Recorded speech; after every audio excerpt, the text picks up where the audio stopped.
আজকে রান্না করেছিলাম গরুর মাংস। গরুর মাংস রান্না করার জন্য প্রথমে গরুর মাংসটা ভালো মতো ধুয়ে নিয়েছি। তারপর দিলাম পরিমাণ মতো পেঁয়াজ কুচি, আদা বাটা, রসুন বাটা আর জিরা বাটা। আজকে জিরাটাকে বেটে নিয়েছি, কারণ জিরাটা বেটে দিলে স্বাদটা বেশ ভালো আসে আর কি, মানে বাটা মশলা স্বাদটা ভালো আসে, তাই বেটে নিয়েছি। তো একটা বাটির মধ্যে পরিমাণ মতো মশলা নিয়েছিলাম। এখানে ছিল হলুদের গুঁড়া, মরিচের গুঁড়া, ধনিয়ার গুঁড়া, জিরার গুঁড়া, গরম মশলার গুঁড়া আর তেজপাতা।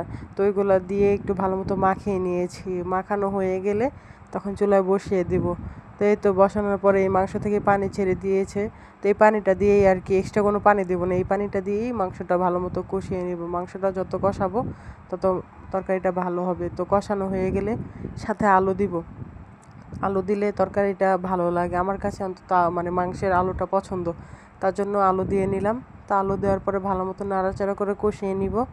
তো এই তো কষানো হয়ে গেলে পরিমাণ মতো পানি দিয়ে দিব। পানি দেওয়ার পরে ওয়েট করব সিদ্ধ হওয়া পর্যন্ত, ঢেকে দিবে এখন যাতে বলক চলে আসে। কারা কারা আছেন যারা আমাদের মতো এভাবে গরু মাংস রান্না করে থাকেন? আমরা এভাবে গরু মাংস মাখিয়ে বসিয়ে দিই একবারে। তো এই তো হয়ে গেল আমাদের গরু মাংস রান্না। কেমন লাগলো জানাবেন সবাই।